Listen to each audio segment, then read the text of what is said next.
Welcome to the MuseCast, where we squeeze every last drop of inspiration out of Sunday's sermon. Oh my goodness, it's a MuseCast surprise. It's a MuseCast miracle. It's a MuseCast miracle. What? Okay, Dan can't explain it. Okay, Yeah, people are like, what are they? I got wheels. Your chair. I got wheels. Yeah. You are mobile, man. Oh, Yeah. good. You know, the show just hasn't felt like the show, honestly. Because you've been on a You're right. stool and Right, you've not yeah. been. It's Okay, now this feels like the MuseCast. I Now we're need ready to be able go. to spin and move, and that's yeah. Yeah, I was driving down 41 here, and there was a teen challenge thrift shop. And I'm like, well, Okay. that's cool. Teen Challenge. We have that in Minnesota, and it's a really great Yep. ministry. And so I went in there, and they had a really nice little office chair, cheap, but it's perfect for my needs. And so very excited to have better posture as I work. It. And I can also roll around on the show. So We're back in action to move around. At first, I thought you were going to say that you were driving and there was this dumpster and you saw this chair. hey, I'm not above that. Hey, that's right. Hey, I'm not. One of my favorite DIY people. She is famous for like dumpster diving and just finding free furniture and staging homes in beautiful ways with it. So it's great. But way to support Teen Challenge. Way to get the show back on track, Dan. You were just such a giver, and I'm so thankful for you. Right. That's right. Oh, goodness. Happy Muse Day. This is the day where Dan and I sit here and we, talk about the sermon. We bring out different facets of the sermon, talk about what stood out to us, bring up some different questions. We just pontificate in really, really profound ways. I don't know about that. Yeah, me either. That's all a joke. But we have a good time doing it. So thank you all for being here. He's Dan Kent. I'm Shawna Boren. And today we are discussing, wait for it, our hidden treasure. Yes. Good job. It's like I need a treat because I got the title correct. I love, you know what? That's another thing that you and I have in common. We have a really low bar that we need to cross to deserve a treat. I think that's the secret to happiness. That's the secret to happiness. I'm telling you. I'm all about it. Yes, that's so good. All right. So this was sermon 2 in our new sub-series, Dear Church. Dan kicked us off last week. Woo! And then Greg talked to us about our hidden treasure. And then he confessed during his sermon that actually the title came from a part of the sermon that he ended up having to really kind of cut out. So, but I still think it works. Well, and that's the nice thing about hidden treasure is anything good can be the hidden treasure. So, and the other thing too is like, I don't think he actually cut it out. There was a lot of talk about the treasure in the jar of clay. So I don't know. We'll have to agree to disagree on that. Yeah, great minds must think alike, Dan. Because as I was re-listening to it, I was like, well, I feel like I'm hearing some of this, so I wonder what he cut out. Yeah. So anyway, so I just say that to say, don't worry, folks. You got it all. You got the good stuff. Here's another fun thing, and this is part of the fun of the show is that we get to talk about Greg behind his back, which is in front of hundreds of people. So it's kind of fun that way. But I suspect there's a part in the sermon where he said, well, I had to cut this part out. But basically I said, and I swear he said everything that he cut out. So I think he thought that he cut it out and he was planning on cutting out. But then when he actually got to the moment, he couldn't resist actually sharing some of those verses from the Apostle Paul. Right. Yeah. And quite possibly he maybe would have tacked on another thought or two to some of those points. Yeah. But those points still got said. So there you go. Take that. Yeah. All right. Are you ready to deliver in your rollaway chair, your world famous, because it's world famous, Dan, summary. He put his glasses on. That means he's ready. I'm ready to go. All right, here we go. Yes. Well, let me, what I'm going to do to start, and sometimes I don't do this, And by sometimes, I mean, I think pretty much always. I Most don't read times. the actual verse that we're going from. And I think that would help. So I'm going to do that. He's looking at Revelation chapter 2, verses 8 through 11. And this is to the church in Smyrna, or Smyrna. And it goes like this: To the angel of the church in Smyrna, write, these are the words of him who is the first and the last, who died and came back to life again. I know your afflictions and your poverty, yet you are rich. I know about the slander of those who say they are Jews but are not, but are in fact a synagogue of Satan. Do not be afraid of what you are about to suffer. I tell you, the devil will put some of you in prison to test you, and you will suffer persecution for 10 days. Be faithful, even to the point of death, and I will give you life as your victor's crown. Whoever has ears, let them hear what the Spirit says to the churches. Those who are victorious will not be hurt at all by the second death. Okay, that's the passage. And so what Greg did is he kind of does some of the biographical data. This is what's going on. This is what the town is like. Here's the types of people there and the types of activities and some of the historical markers and tourist sites and scenic views and all of that. He kind of talks about right away. And then he kind of talks about this sort of potentially controversial kind of phrase, which is that Jesus calls them a synagogue of Satan. And so he just talks about that. It's like this wasn't a derogatory then. It wasn't a derogatory anti-Semitic statement like you might expect from Protestants later on.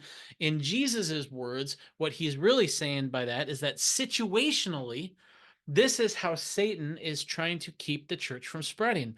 And Greg goes through kind of a long discussion on what was going on and how, there was some tension between the Jews and the Christians. And so some of the Jews were ratting out the Christians for not paying taxes as a way of saying that they don't get the same privileges as us because they're not us. And so that was, of course, like putting Christians under this enormous persecution, and was sort of squashing the potential growth of the church. And so that's why Jesus is saying, like, right now, the synagogue is being used as a tool of Satan to keep the church from spreading. After sort of discussing that issue in the text, really the rest of Greg's sermon kind of centers on these two paradoxes in the verse. The first paradox is this idea where Jesus says, you will suffer for 10 days, which is not an exact, prophecy or anything. It's just kind of a general, you're going to suffer for a little while. In other words, it's like, you're not going to suffer forever. It's just going to be for a little while. But then he says, be faithful to death. Wait a minute now. I thought it was just going to be for 10 days. And then I would be back to, watching the Golden Girls and Columbo, But no, he says, be faithful unto the point of death. And the reason why those verses are both there is because it's possible that you might suffer for only a little bit, because the idea is that because of what was going on between the Jews and the Romans and the Christians, some Christians were being put in prison to await trial, and according to that trial, they could be banished or they could be killed. And but the prison itself is the suffering, with two potential outcomes, and so death is a possibility. The second sort of paradox that Greg really kind of spends most of the sermon looking at is this paradox where Jesus says, I know your poverty, and yet you are rich. And that's really what he really unpacks. How could you be in poverty and be rich? And Greg sort of kind of pontificated. He kind of talked about like this idea that we are jars of clay, and these jars of clay are sort of susceptible to the pains of poverty, to the pains of aging, to the pains of oppression, to the pains of violence, and yet just whatever that jar of clay is experiencing, there is a poverty and a kind of a poorness there. But inside of that jar of clay is this abundant treasure, and so he really kind of looks at that this idea, and really, he looks at that phrase, the jar of clay, and looks at what Paul says about it, and kind of speculates on what that jar of clay is. And really what he kind of concludes is that the treasure in that jar of clay has to do with the glorious inheritance that God has promised us. And he kind of unpacks that a little bit, but then he sort of gets into the heart of his message, which really revolves around yet a third paradox. But this paradox is sort of an inner paradox that he is personally experiencing. And so he confesses that he feels this inner paradox in how he experiences these promises. And he says that, on one hand, we're called to expect the Lord's return and to look forward to it and to prepare for it, as if this is like this good thing. And yet he feels incongruity, because even though he's supposed to hope for that, and he does hope in that, and he's just not excited about it, though. And he still has this fear of what this might look like. And especially when he thinks about his kids and his grandkids and expects them suffering. And yet, really, I mean, he's sort of in a similar situation as the church in Smyrna, because when Jesus says to be faithful to the point of death, and he comforts them that they might suffer for 10 days, but there is this potential for death. That death could involve things like their kids being fed to lions. And really, our kids today, if the world is as doomed as it looks, and if things are kind of going in the downward spiral that it looks like sometimes, when you start to imagine these worst case scenarios, really, we have the potential to have our kids fed to lions in a different way. Different lions, but it's a similar sort of situation. And so that's the inner conflict that he sets before the congregation in his sermon. And he starts to kind of explore that a little bit, and he looks at Ephesians 1 as a verse that really helps him. And he reads this, and it's Ephesians 1 verses 17 to 19. And here the Apostle Paul says, I keep asking, he's saying this to the Ephesians, I keep asking that the God of our Lord Jesus, the glorious Father, may give you the spirit of wisdom and revelation so that you may know him better. I pray that the eyes of your heart may be enlightened, in order that you may know the hope to which he has called you, the riches of his glorious inheritance in his people. And this passage, first of all, it's a beautiful passage, and he starts to unpack this, and the first thing is he points at this spirit of wisdom and revelation. The revelation and the wisdom that Paul is calling us to, and I think that Jesus is calling us to in Revelation, is this spiritual thing, and it arises as you get to know Jesus more, and which implies that we can know Jesus more. And it's not just a head knowledge. It's an experiential, it's a perspectival, it's a spiritual knowledge, where we continue to kind of dwell in Jesus's presence and continue to imitate, I can't remember the Greek word for that, where we continue to imitate Christ, so that we can know more fully what he sees, what he thinks, how he kind of sees the world. And as we do that, Paul says that the eyes of our heart, this inner heart, will see things differently. We will continue to see the world through eyes of hope more and more, as God has called us to. And we will see more and more the riches of the inheritance that we have in Christ. And we will see the immeasurable greatness of God's power. And so, in other words, as we do this, we will see something that before we couldn't. We'll see a hope that before we couldn't see. And kind of one of the implications of this passage that Greg points at, and there's a lot of profundity in this sermon. And let me just say now, this is the third time I've heard the sermon. I listened to it again this morning. I heard the practice run through, I heard the Sunday sermon, and then I did once more just for this. And the third time I listened to it, that's when I really felt like, oh man, this is really good. Especially for things like this, because he points out that it's possible to be saved and not have this spirit of revelation. It's possible to be saved and not have this profound hope in our inheritance, because we don't live in that. This isn't something that you can think your way into. This is something that you have to do through meditation, through prayer, through discipleship, through sort of just dwelling with Christ in your daily moments and so forth. And so that's sort of kind of the gist of what he's saying, is that there is this hope that we have in the face of a world where it looks like we're all sliding down what is it called, a funnel. We're all sliding down this funnel into a lion's mouth. He's like, look, yet we're still called to have hope, and we're not going to have this hope by just looking at the facts, because the facts look pretty hopeless. And so he says we can't deny the badness that's going on. We can't deny the jars of clay, but we have to live by the treasure. We're defined by the treasure, not by the jar. And then he ends the sermon with this prayer where he calls us to kind of pursue this. And I'm not going to repeat that. Actually, I don't have the prayer itself written down, but I think it's the type of thing that I would rather have people just watch and meditate on as Greg has given it. So that is my summary, and it was on one hand, it was a simple sermon, just based on these kind of three paradoxes, but there was just so many angles that he really explored there. It wasn't like an ABC type sermon, so it was sort of kind of all over the place, which are some of my favorite sermons. But what did you think of Greg's sermon this week? Thank you, Dan. What did I think of Greg's sermon this week?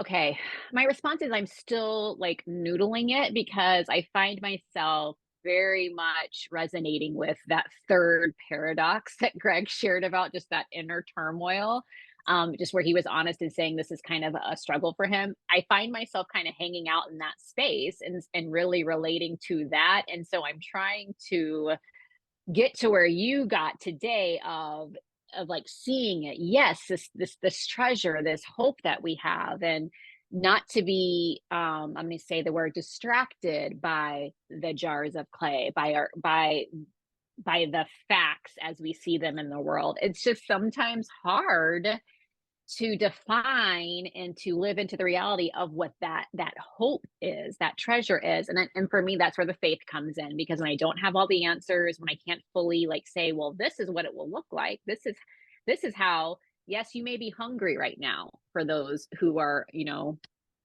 under resourced with food. We know that's many people. Our church serves folks in that situation. Yes, you may be hungry, but you really have a treasure. Yes, you may not know where you're going to sleep tonight, but you have a like, I know that, it's hard to fully like embody that, I guess is what I'm saying. So I say all that to say I did appreciate Greg's sermon. I've said before, and I will say again, I really love this dear. It's not going to be just a nice, tidy yay sermon, yay response. It's like stuff that we're really called to grapple with, and I think that's good. However, when you're in the midst of the grappling, it's like it can be a little tricky, is what I will say. Also, Jars of Clay was one of my favorite bands, like in the mid 90s. They were so that made me remember some fond times in my young adulthood. Let's see. Yeah. And so I think for today, I'm going to lean on you, and I'm going to ask you just to really walk me through this, because for some reason I am, like I said, I'm stuck in that place of knowing that it's better, knowing that we have a hope and glory, but man, how is that helping people right now? Yeah. Well, I would, yeah, I mean, it is. And there are a couple things that I would say. And there's just a lot of different angles. Really, this is sort of like be prepared to give an answer for the hope that you have in Christ. That's what this is. Yeah. Like, we're supposed to have this hope, and we're told about this inheritance and this treasure in the jar of clay, and kind of grappling with this is sort of the basis for how we are supposed to kind of present to the world. And so it's a very valuable discussion, and it's one that, it's good to keep having this, and it's good to keep wrestling with this, because be prepared to give an answer for the hope that you have in the world, and the world keeps changing. So that hope has to keep kind of dynamically changing too. For me, as I've thought about the treasure in the jars of clay, I'm really drawn to just, the hopelessness of life without God. And when you look at all the things that are going on in the world, the animosity, the global warming, whatever, all that stuff, man, if there's no God, then there's no hope at all. In fact, what I would say is that even if things weren't as bad as they are, there's still no hope without God, because eventually it's all going to lead to the heat death of the universe. And so, I mean, that's where, just at that basic level, the fact that I believe that there is a God, and that God promises that he will correct everything and make everything right, that by itself is enough to have joy. If I really believe that, not that I just believe it because I like the way it sounds, but if I actually really believe it, man, that by itself is good. But beyond that, it's like there's so much in the world. If you just look at the facts of the world, it just seems dark. And this idea that, well, there has to be something more than what I see, that can sound like wishful thinking, and yet I don't think it is, because the fact that I'm even thinking about this implies that there is something more than the physical world. And that's where, for me at least, the unity of consciousness argument that I shared a year ago in the Miracles and Microscopes sermon, man, we literally have this jar of clay and this thing that is not reducible to the jar of clay inside of us. And that's really odd. And that's really bizarre. And for me, that's sort of a conceptual basis that I use personally to rest my hope that there is more inheritance than just that. And so those are some of the kind of angles that I look at. But and I think that's helpful. And I think where I am, because I don't have the answer per se, because like I said, it for me, it's like that's where my faith comes into play. It's having that hope that what I'm seeing now is not the end story. What I'm seeing now is not even the full reality. What I'm seeing now, yes, God's aware of it and he's on the inside of it, but he also sees something bigger and different. And so that is definitely where my faith comes in. I was also reminded of, how can I not play into that confusion, that fear, and I say confusion and fear because if you're looking at what you feel like is your reality around you, then that can like incite fear. And why it does that. Bad. Sorry. But also it's not the full truth. It's not the full revelation of what is or what is to be. I think a way in which I can not feed that monster and instead feed the goodness of the treasure and the glorious inheritance that we know is ours is by not succumbing to some of the plots and the ploys of the enemy. And I think that's where the synagogue of Satan language, that's where that really struck me and stood out to me, was because I thought, man, you can just see how that division began to sow seeds of discourse. And then what started to happen as a result, like ratting out Christians and then them suffering and being put to death in heinous ways. And then that led to anti-Semitism, like all anti-Semitism. Like, I feel like just that division, that is where the enemy loves to live and thrive. And so if right now, on this day, for me, it's just as basic as I don't want to feed into that.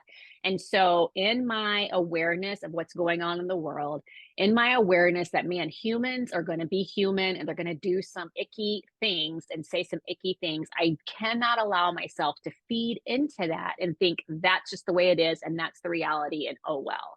I have to feed into my hope for different, for God's kingdom, for his redemption, for his revelation and all that. I have to, because otherwise it's just a hopeless, sad place to be in my mind. I think that's right. I think the part of, as you're wrestling with that, and then as you know, I was kind of talking through some of my own kind of how I look at it and what helps me. Yeah. And Greg also shared what helps him with this inner paradox. I think that sort of is kind of part of discipleship and part of the work that we have to do. And that's where you can't have like this general statement of this is how you live in that hope, because Right. there are, you know, however many people there are in the world, that's how many different obstacles there are to living in that hope. And so much of the obstacles that we have to living in that hope are they're inside of us, and they're based on our own histories and our own genetics and our own thinking habits and all of that. And so we really have to kind of wrestle with like, why am I not experiencing that hope? And it might take a long time to break through those obstacles. And you know, one thing that I was thinking about is, you know, when I really kind of, for me personally, when I first got a taste of the hope, and I feel like I really do have that, and I want it more. You know, I have a little, I want more. And I really kind of had a change in affect personally, like how I present to the world when I tapped into that. And it's so interesting. Like I was kind of a pretty down kid in high school, and but it was shortly after high school when I really sort of discovered faith, and I really discovered how different and radical the faith is that we're offered. And I remember people started saying, well, you're just optimistic. You're an optimist. And I'm like the least optimistic person I know. I Right. think the world is doomed. I think government Right. has no hope in solving its problems. I'm like, Yeah. no. And that's the thing, is optimism is not the same thing as hope. Hope is very different than Mm-mm. optimism. And optimism is just this basically wanting the reality to be good and acting as if it's good in the hopes that that might make it good. That's sort of optimism. And whereas I have hope, and the hope is that we have these promises that God is going to do these glorious things with this wicked, depraved, terrible world, and the suffering and the evil and everything that we experience that is just miserable and unholy. God is going to turn those over and transform them into something beautiful, to the extent that we're not even going to think about how horrible life was. We're going to just dwell in that exalted kind of joy, and I have that promise. And when you look back and say, well, can I believe that promise? Yes. The evidence all points to that. Yes, I can believe that promise. And so I have hope, which is based on all of these good reasons. It's not just empty hot air optimism. And for me, that's getting more and more of that hope, getting more and more of that trust in those promises, and believing that in a more deep way. That is treasure, because without that, Yeah. what a terrible, terrible, empty, hollow jar of clay world this is. Yeah, I totally agree. And yeah, I am so sorry to be the the Debbie Downer today.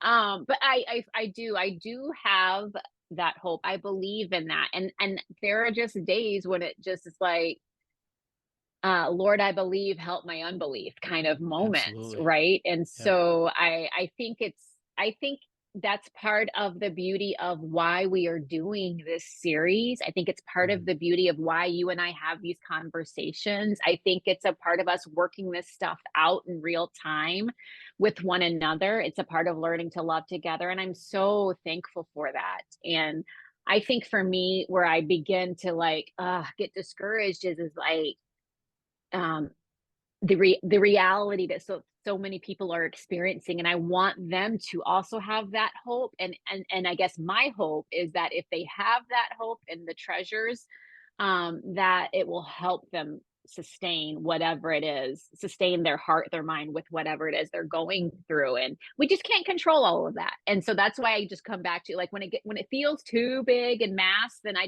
reel it back, and I just come back to, okay, what part can I play? And I don't remember who said this, but like, be the change. Who was that? Was that Gandhi or was that Maya Angelou? I don't I know. think it was Maya Angelou. I think that's who it was. Okay. Or it might have been well, I don't know. I'll have to look it up, but Right.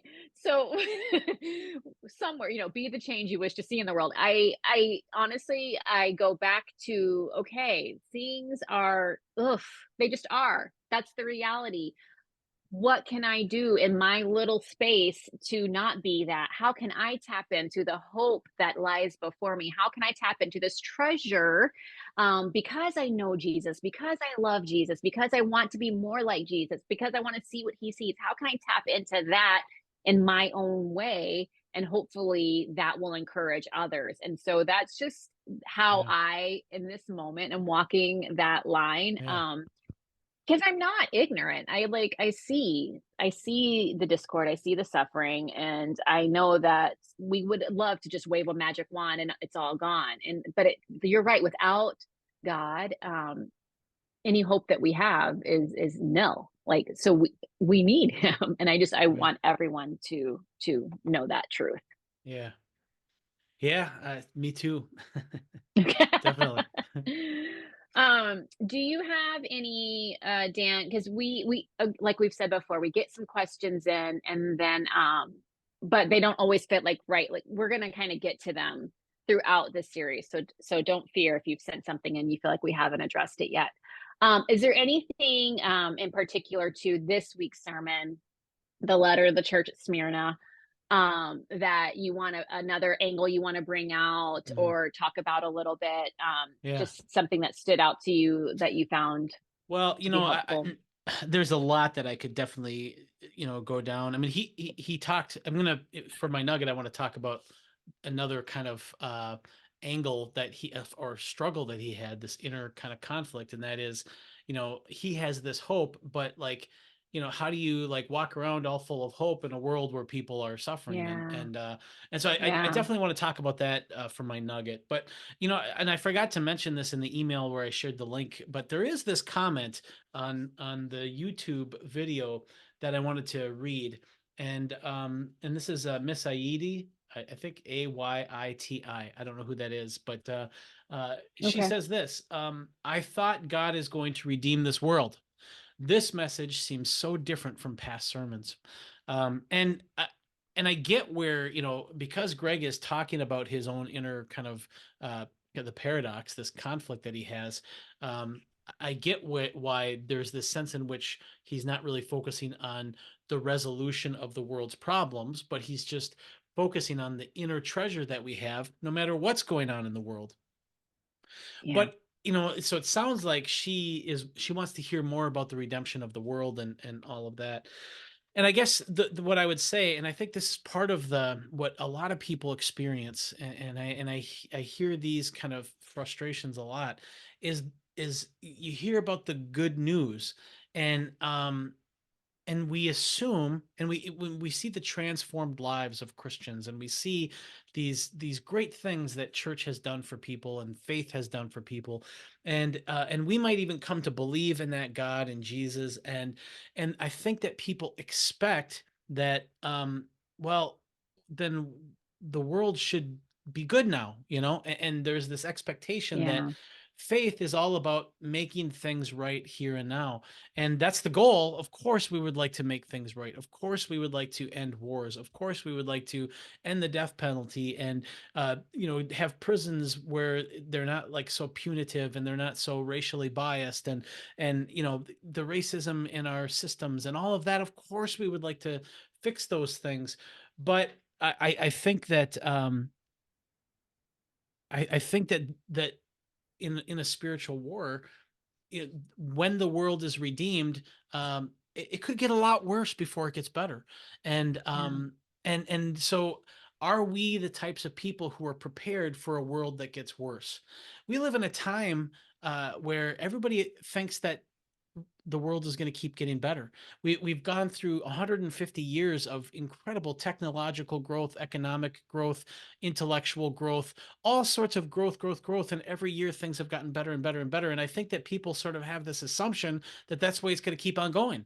We're just going to keep getting better and better and better. And I think we have to be prepared for a world that might get worse, and it might be really hard. Now, ultimately, God is going to redeem it. And yes, that is the absolute truth. Miss Aida is exactly right. God is going to redeem this world, and it's going to be beautiful. But the redemption process, we don't know anything about what we're going to be redeemed from. We don't know the debris and the chaos that God is going to redeem us from. It could get a lot worse.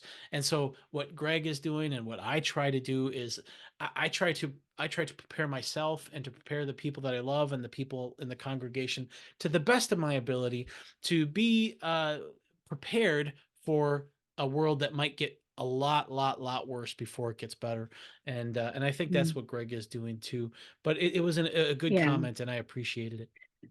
Yeah, it's a great comment. And this is what I will say in particular to the part of the comment that said, this sermon sounded different. This is okay. And I'm not trying to make light of this, but this is just the reality of it. It would be lovely if every time one of us were up there teaching, it had a nice bow at the end, right? Like, here's the problem, Jesus is the solution, and this is how we live that out, the end. There's a nice, but that's not the reality of it. And again, this is why I come back to the timeliness of this series. I think it's important for us, Woodland Hills Church, those listening to these sermons, I think it's important for us to heed some of the warnings, some of the things of, hey, you guys need to recalibrate some stuff. I think it's important for us today in 2024 to hear that and to heed that. And so that does, I mean, again, I'm just talking to the part of where she said about, hey, this sounds different than sermons. I think in some ways, yes. I mean, because it wasn't overtly positive, but this was more of like, hey, this is kind of the issue, and you were seeing Greg sharing just honestly some of his struggle, and that's what I've done today, and Dan to an extent as well. And so I think that's just us being real and us not sticking our heads in the sand and saying, oh, but redemption will come. Like, we do have, that's part of the promise. Like, heaven will come to earth. We just don't know when. We don't know what it's going to look like. And in the meantime, whether that's a day or 1,000 days or 1,000 years or beyond, like, we just don't know what's going to happen from this moment to that moment and all the moments in between. We don't know how much better or how much worse it's going to get. And so we just have to be prepared that if you're not being tested and tried now, should that moment come, are you prepared for it? Is your heart prepared? Is your faith prepared? Like, and I think that's just not to scare people, but it's just kind of like a, hey, warning. Yeah. I don't know. So, amen. Yeah, that's right. I had this vision of a person on a boat in the middle of the ocean, and I went on a boat last week on the ocean, so that's probably why it's in my head. And we were 15 miles out, but I just had this image of this person on a boat in the ocean, and it's like, okay, the one thing they have is a compass and an indicator light saying that they're going in the right direction. And so, okay, so I'm going in the right direction, and I can trust that the boat is going in the right direction. That doesn't mean that there's not going to be a terrible storm. That doesn't mean that there's not going to be blazing heat. That doesn't mean that there's not going to be, sharks and stuff like that. It's just, in this chaotic world, the good news, the joy is that I'm going in the right direction, and there is a safe and a wonderful and a glorious place that my boat is going to end up in. And I might have to pass through death first. I might have to pass through all sorts of trauma first. But the good news in my jar of clay is that, hey, I have this promise that I'm pursuing, and as I steer my boat more and more toward that promise, the more joy I have, and that's, I think, a great thing. It's a great thing. Amen. So absolutely. And I think that's why the promise is a promise, right? And that it's to give us, help us to remember to tap into that joy and that hope. And with that, I think this is a perfect place, Dan Kent, to transition into nugget time. Woo! Nugget time. The dance craze that's sweeping the nation, I tell you. It is sweeping the nation and beyond. So get in on it while you can. Dan Kent, do you want to nugget time first? Do you want to nugget time last? I'll go first. I think you went first last time, so I think I'll take my turn to go first this time. And Greg was talking about how, Greg was talking about, on one hand, he has this turmoil where he doesn't, he's not excited about God's coming because, the quickening of all of this stuff, there could be a lot of bad stuff that comes first. But on the other hand, he does have this hope and this joy. And so, but even with this hope and this joy, there's so many people who don't have that. And so how do you go about living as if, yay, things are great, even though things are clearly not great? And so no matter which way you go, it seems like you're trapped. But this is where I think his insight that, no, of course we're supposed to live in the joy that we have. We're supposed to live from that treasure that we have, because everybody else is living as if they're just empty jars of clay, that there is no ultimate hope, that whatever we can get in the here and now is all we can really hope for. And to have such a myopic, kind of truncated, stumpy little node of hope is just sad and miserable. And why do I have to live like that when I have this glorious, big, glowing, overwhelming hope inside of my jar? Live as if you are that hope that you have, because that's what the world really needs to see. That's the light of God shining through you. That is what the light is in the darkness, and we are lampstands. We're part of the lampstand, and the light that is shining is this hope in this inheritance and in this promise. And I was just thinking of Romans 15:13. Paul says this: may the God of hope fill you with all joy and peace as you trust in him, so that you may overflow with hope by the power of the Holy Spirit. Again, as you trust in God, so the more you pursue, just like Greg said, as you get to know God more and trust in that hope more, may you be filled with that hope and the joy that goes with it. Not only be filled with it, but also overflow, so that others can see it, and so that others can be blessed by it, so others can be drawn to it. That is sort of what we're supposed to do with this. We're not supposed to pretend like, out of respect for the world that has no hope, I'm going to live as if I don't have any hope either. That's not how we're supposed to live. We're supposed to live in the hope that we actually have and be the light that other people can see. And so that is my nugget. I love it, Dan. I think once again, our nuggets tie nicely together.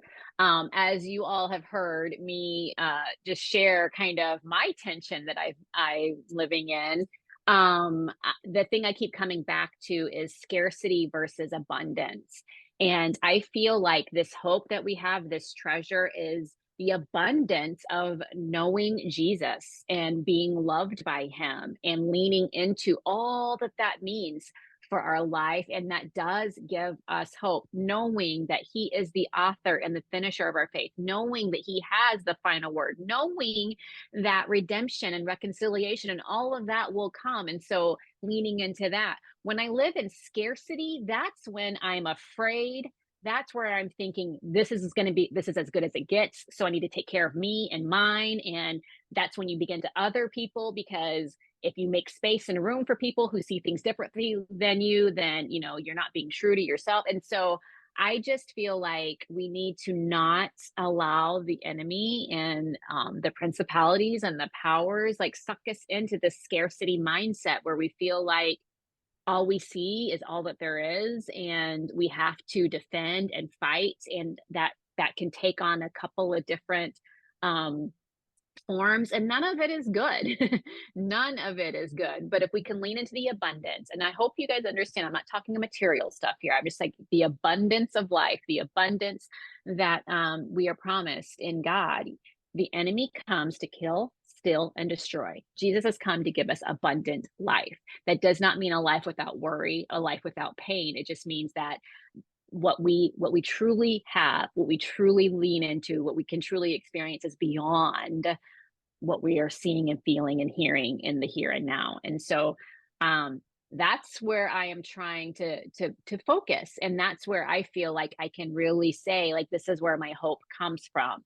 I don't want to lean into the scarcity mindset. I want to lean into the abundance mindset and just know that however bleak it may look, I am here now, and my hope hopefully can be contagious to those around me and those I love, and it will carry us through whatever is to come. because we just don't know. But what we do know is Jesus will prevail. Jesus will be victorious, and that will be glorious. So that's my nugget. Amen. Yes. Amen. Amen. That's awesome. All right, Dan Kent, I think we have squeezed every last drop from this that we could. And we are still in Dear Church, so we want to encourage everyone to continue to tune in and continue to wrestle with this stuff. Like, I love that, Dan, you said you listened to this 3 times, and it was upon the 3rd listening that something like really clicked for you. That's a part of learning. Like, not just hearing it once and thinking, okay, good, and then on your merry way. That's why we do the MuseCast. That's why we have gathering groups. That's why we have different venues for people to discuss stuff. And so I love it that you just talked about doing that. I think it's great. And so I encourage people to do that and to continue to join in, tune in, and just, continue to just dissect and learn and grow and ask questions. It's all a part of it. I think that's great. Anything else from you, Dan? Because I just talked a bit there. Yeah, no, I think that's great. I will say that keep sending in questions. We have a couple questions about spiritual warfare related things and angelic related things. We're going to come to that soon again, based on what Greg is going to be talking about. So I have been kind of storing those up. But yeah, keep sending in questions and thanks for chatting with us live at 4. And thanks for liking and sharing the MuseCast with your people. And I love the connections that I've made just through the MuseCast alone. Just that angle of Woodland Hills Church. There's Woodland Hills people, and they're cool and all. Yeah. But then there's the MuseCast people, and That's they're really cool. Yes. They're not better than anybody else. They're the real VIPs. But they're the real VIPs. That's seriously. Right. The MuseCast folks. Ooh, that's where it's at.